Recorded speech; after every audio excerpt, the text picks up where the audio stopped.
I think that the plan that was orchestrated while Kash Patel was testifying in front of the Senate Judiciary Committee issued a directive to walk out a significant number of senior executives on that Thursday, and then the following day to walk out people who are associated with the classified documents case, as well as Crossfire Hurricane, and then actually look into the weaponization that happened with January 6th. Those are all really good things, and it bodes well for the intentions of a renovation of the FBI. I think I've been on record for a long time. I don't know if it's entirely possible. It might have to be a demolition, but with the huge length that they've gone to here very early on, the aggressive way they're going at it, I think is wholly appropriate, and it sets a good framework for Kash Patel to work on. And the last thing is the fact that they removed several of these people who are prominent executives within the FBI. People don't realize they were just promoted to those positions in anticipation of Donald Trump becoming the president. Anyway, my name is Joe McClain. I host a radio program called A Catholic Take, where we look at the world through a Catholic lens. I'd love for you to hang out with us. If you like it, give it a thumbs up and let us know what you think in the comments below. Stephen Friend is a guy who was an FBI agent and whistleblower. He tried to raise the alarm about what he saw was an abuse of power at the agency, especially against those that were present at the January 6th protest on Capitol Hill, which we now have seen many have been pardoned. But Donald Trump is trying to renovate the FBI. Kash Patel's vote is coming up this week. It's been delayed, but it's coming up this Thursday, if I'm not mistaken. And many of the agents at the Bureau seem to be resistant to these changes, and we wanted to get some insider information on that. We've invited him to be on the program, and he joins us this morning. Stephen Friend, good morning to you. Thank you for your time. Good morning. Thanks for having me today. Praise be to God. We'll put a link to True Blue, your book, in the show notes today. You can find it on Amazon, though. So what do you think, Stephen? What is your report card of the Trump administration's renovations specific to the DOJ or the FBI or anything? How do you think it's going so far? Well, I think that the plan that was orchestrated while Kash Patel was testifying in front of the Senate Judiciary Committee, he's not at the helm yet, so this is not anything that he's responsible for, but the Deputy Attorney General making a decision to issue a directive to walk out a significant number of senior executives on that Thursday, and then the following day to walk out people who are associated with the classified documents case, as well as Crossfire Hurricane, and then actually look into the weaponization that happened with January 6th. Those are all really good things, and it bodes well for the intentions of a renovation of the FBI. I think I've been on record for a long time. I don't know if it's entirely possible. It might have to be a demolition, but with the huge length that they've gone to here very early on, the aggressive way they're going at it, I think is wholly appropriate, and it sets a good framework for Kash Patel to work on. And the last thing is the fact that they removed several of these people who are prominent executives within the FBI. People don't realize they were just promoted to those positions in anticipation of Donald Trump becoming the president, in anticipation of Kash Patel becoming the director of the FBI. They tried to entrench these people to commit some sort of subterfuge on that. So they're getting ready, and the Deputy Attorney General responded in kind, and I think probably appropriately. Wow. Is it enough, though? I guess one of my questions is, I imagine you still have friends, contacts within the agency. What is their mood right now? How are they feeling? Well, my contacts, and I have a lot of them at many different offices all across the entire country. The people who are capable, who are just the case agents who are worried about protecting the American people against fraud and force, and have been kind of keeping their head down to avoid getting it chopped off by the political actors inside the FBI, they're extremely excited about Kash Patel. They want to get back to doing what they signed up to do because they saw their job as being someone who would swear an oath and uphold the law, uphold the Constitution, who embrace the fact that your mission within law enforcement is the process itself, not the outcome. You gather the facts, and then if those facts support a conviction, that's great. If they don't, that's great too. You just have to do your job. You have to do it ethically, morally, and constitutionally. They see Kash Patel as that sort of change agent. The other half, the people that we're seeing who are bringing lawsuits to avoid accountability, have a great affliction of hubris, shall we say. They actually are Colonel Jessup from A Few Good Men. They want to stand up there and say, you want me on that wall. You need me on that wall. How dare you sleep under the protection I provide you, and then question the means in which I provide it. Look, you're not a secret agent if you're in the FBI. Everything you're doing is subject to review. You have credentials. You're supposed to present them upon request to any American. You're supposed to be a public civil servant, and they think because they work in these high offices and with these great oaken tables that then they are beyond any sort of reproach, and they were vetted as a person of integrity. Well, I'm sorry, you were weighed, measured, and found wanting, particularly as it pertained to many of the January 6 cases, as well as other ones like the FACE Act violations, applied 92% against pro-lifers during the Biden administration. Yeah, that's a big deal. We've talked about that in the past here on the show. So there's so much talk about getting rid of the weaponization of the DOJ. Pam Bondi's now got the nod. She's got the approval from Congress, so she's in charge. How do you see her? Do you think? Well, I guess one of my big questions is Kash Patel, Pam Bondi, or any of these appointees by Donald Trump. I think they have some knowledge. I think they have some insight into the bureaucracy machine that they're up against.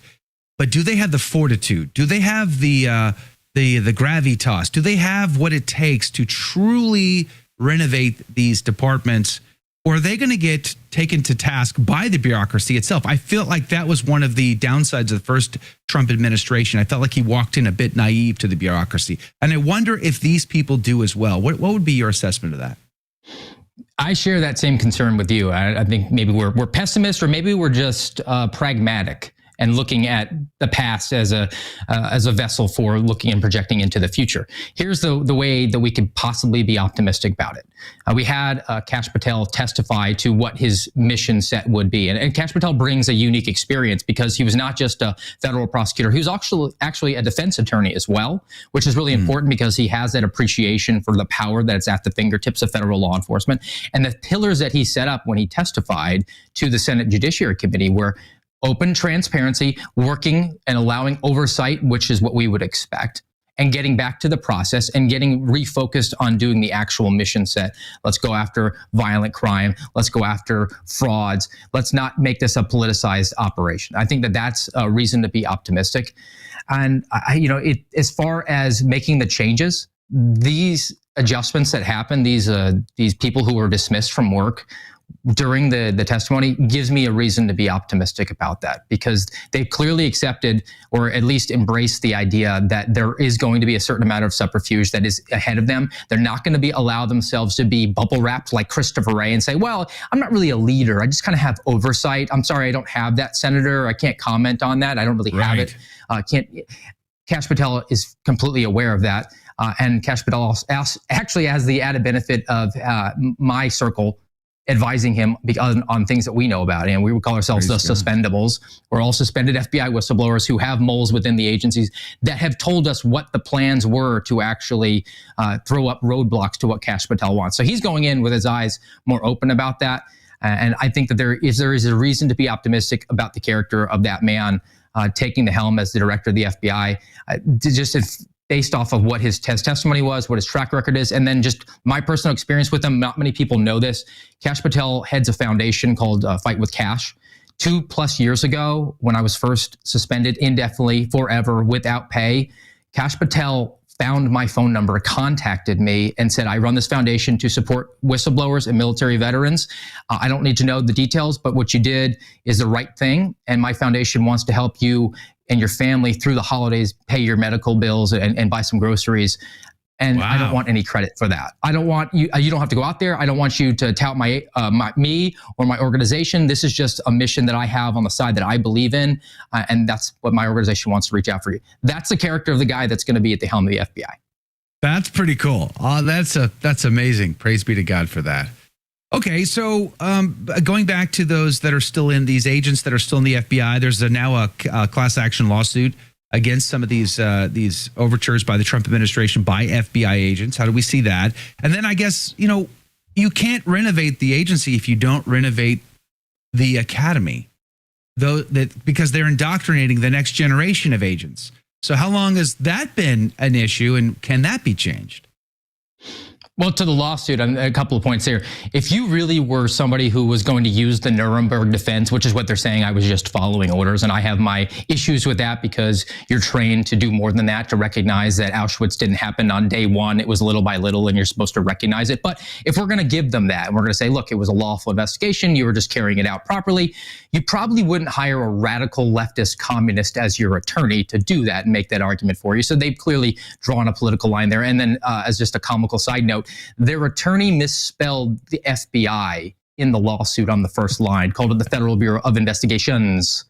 So we have somebody who's probably not competent actually bringing this lawsuit forward. But to the Comment on the academy. I think that you could go back to what actually is the academy for. The academy is not Navy SEALs BUDS training. It's not a washout program. You go through a huge vetting process when you're hired to be an FBI agent. It takes years. The average is 2 years. For me, it took 4 to get to that position. So they're theoretically bringing in people who are competent and capable, and they just need to learn the skill set to be an agent. You're trained to be an agent. You're not supposed to get washed out. But if you go back to when James Comey elevated diversity to be paramount, and actually the core values of the FBI in 2020 were changed, and diversity went ahead of rigorous obedience to the Constitution. And they said, well, people who are brought in who might not pass muster because of the immutable characteristics they have, the color of their skin, their genitals, or who they like to have sex with, that will be vetted out in the academy. It will actually become a washout program. Well, the problem with that is it's a square peg in a round hole. So now you're using this instrument, which it wasn't intended for. And the way they did it was, we're going to have assessments on basically everything. They brief you and then they test you almost immediately. You don't get repetitions. You don't really get to practice things. And you're always looking over your shoulder because you think, oh, this is for a score. This is for a test. I can't pass this. I can't fail this. I can't lose my job. And it creates a very us versus them mentality. And you start to see that happen within the academy. They call it in the practical applications unit, or the tactical tactics unit now. People start to think like ninjas are going to come out of the ceiling and try to scare them. And that mindset creeps in, and you start to look at the role players in those situations. And then later in the field, it's them. Those American people aren't people we're duty bound to protect against fraud and force. Those are the people that we have to go after because they're out to get us.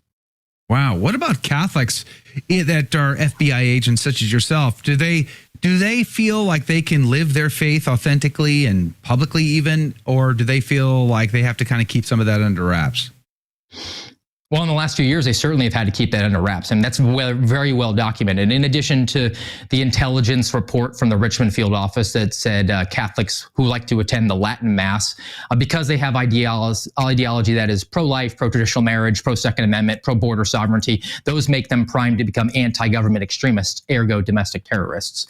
Wow. People who actually work inside the FBI were identified for persecution by Jeffrey Veltri. Jeffrey Veltri, before he was in charge of the Miami office, he was over at the security division, and whistleblowers have come forward and said that Jeffrey Veltri, as well as another woman, Dina Perkins, both of which who just got walked out a couple of weeks ago, so this is a good thing. They identified people who were Catholics, who had lots of children, who went to regular religious worship ceremonies, or military veterans as likely whistleblowers, and they needed to be walked out. And then Jeffrey Veltri, of course, got promoted. He headed up the Miami field office, but before he took the helm, the FBI director told him to purge his Facebook account because it had just too much anti-Trump rhetoric on there. And Miami, their area of responsibility includes Mar-a-Lago. You know, there's so much, it's a whirlwind of activity. The guy's been in the office for what, 3 weeks, maybe 3 weeks, going on 4. And already he's been doing a lot. And you just wonder whether or not that ball will go too far in the other direction. Is there any checks and balances? And when we talk about the January 6 cases, you were a part of that. That's part of what made you step out into the spotlight and start raising the alarm. What do you think about the pardons that Donald Trump has given to J6ers? Were there any cases that you thought he probably shouldn't be pardoning? I wonder about that. I mean, like, where's the balance in all of that? I felt like it was a massive overreach by the Biden administration, Nancy Pelosi regime, to be so heavy-handed on those Americans who wanted their voices heard and were simply walking into their nation's capital. I felt it was overreach, but certainly there were some bad actors, right? There's no question about that. The problem is we have to get back to what the prime directive is in law enforcement. And as I said before, it's to follow the process, due process. You know, it's listed out in the Constitution. So you gather facts, you present them, and then that person has their day in court. Now, it's supposed to be a jury of your peers, not a star chamber in Washington, D.C. that can't wait to just put you in prison because you voted for their political rival for office. But as far as the FBI is concerned, the gathering of the facts and the process they were supposed to follow, they didn't follow the process. They actually departed from that process for a multitude of reasons. For personal enrichment, we had senior executives getting bonuses because of January 6th. For political reasons, we gave the president, the attorney general, the FBI director a talking point that that domestic terrorism and white supremacy were on the rise, when really all of the numbers that backed that up were manipulated from January 6th. And I just use, outside of the January 6th context, I'll use Bill Cosby as an example. Bill Cosby sexually assaulted numerous women. Wholly, just abjectly awful person, awful actions. And then Bill Cosby met with a prosecutor in Pennsylvania, and the prosecutor in a civil matter said, if you tell me what happened, I will not use that against you in a criminal trial. So Bill Cosby did that. And then they reneged on that agreement and used that against him to get a conviction. And Bill Cosby won on appeal because the government got away from the process and they went for the outcome. They wanted the conviction and they manipulated the process and they departed from what their prime directive is. And Bill Cosby walked free. And those women will not see justice or didn't get to see justice. And that was the fault of the government. That's exactly what happened with January 6th. You depart from the process, everyone goes free. That's the obligation of the government in this case. Oh, wow. Let the chips fall where they may. Will the J6ers that were innocent, would they have repercussion here? Are they going to be able to sue the federal government for what happened to them? It's my understanding that there's multiple class action lawsuits under consideration to bring that forward. I think that ultimately you'll never be able to make those people whole. I mean, how many sleepless nights did they have for years on end when they were waiting for that tactical team to come banging on their door, even though they'd pledged to be cooperative? How do you actually repair relationships of families that were broken or jobs and livelihoods that were lost? I mean, you can never actually make those people whole. And then on top of that, there's a certain level of accountability. I mean, this was a weaponized police force. These were people who sat around a table and decided, you know what, we're going to make the process the punishment. We want to hurt these people, and we want to be an instrument, not just the fact gatherers. We want to be the judge, jury, and executioner, if will. And we will send a tactical unit up at 6 o'clock in the morning to a person who has no criminal record and no reason to expect that you're coming because they said, if you need me to do anything, I will surrender.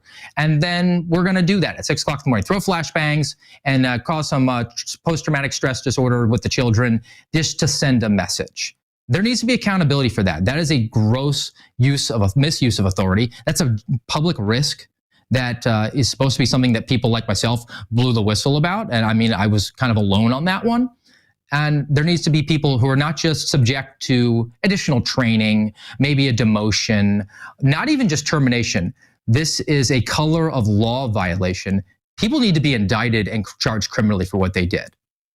I remember the first time I ever had the privilege of interviewing you on this topic. And I remember you saying to me, because we talked about the excessive use of swatting to go after their intended targets.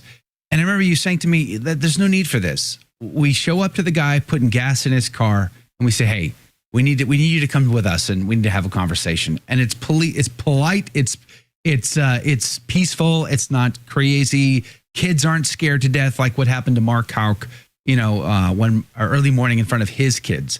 Why is it just vitriol? That's why they chose the SWAT method? Or are they like, young FBI agents out of the academy are like, ooh, we get to put on tactical vests. This is going to be fun. Let's go do this.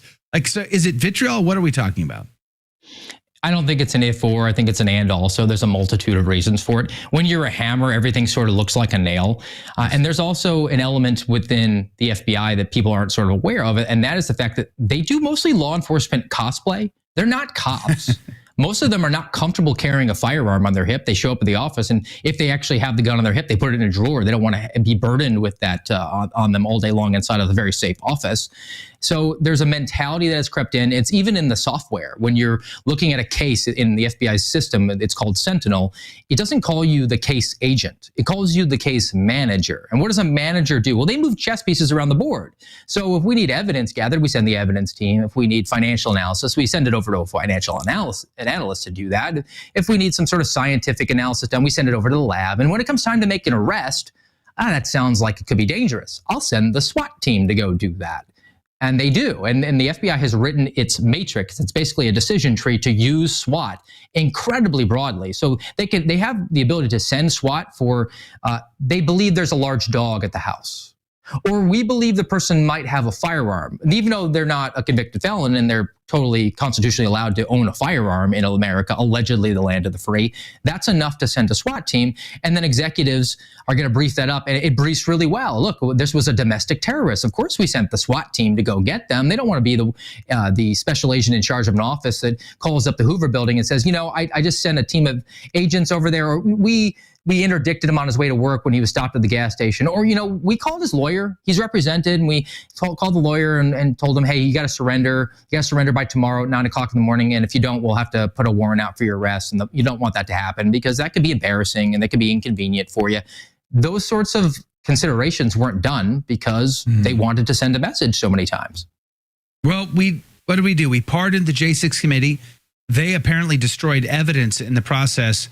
And they're getting rid of all of their trail. So will America ever have, transparency? Will it ever know what really happened that day? What do you think? We can if we get some transparency from the FBI itself. I mean, the January 6th committee is one thing that will probably never get all of what they had, but the files that the FBI has, they should be made public as well. And here's another thing. With all of these pardons that came out of the Biden administration, those are for federal crimes. That doesn't alleviate their burden at a state level. I would be really interested to see an energetic attorney general from a conservative state who might have political ambitions of becoming a United States senator or maybe a governor convene a grand jury against some of these people who perpetrated these color of law violations within their states. I think that would be an interesting tack to take here. And even if it doesn't wind up at a conviction, the discovery for it would be very beneficial to the American people. Would get that information. Kind of like that JFK movie back in the 90s or whatever that was. Maybe have another one of those. Did you like that video? It's okay. You can admit it. It's perfectly fine. Hey, we cover the big stories of our day, from inside the church to outside the church to all points in between. And we do it from a Catholic perspective. It's called A Catholic Take. It's a radio program Monday through Friday. We live stream it right here on this channel, by the way. So make sure to subscribe, like, and share. We would be very grateful to you. And don't forget, you're going to want to watch this video right here because you don't want to miss anything.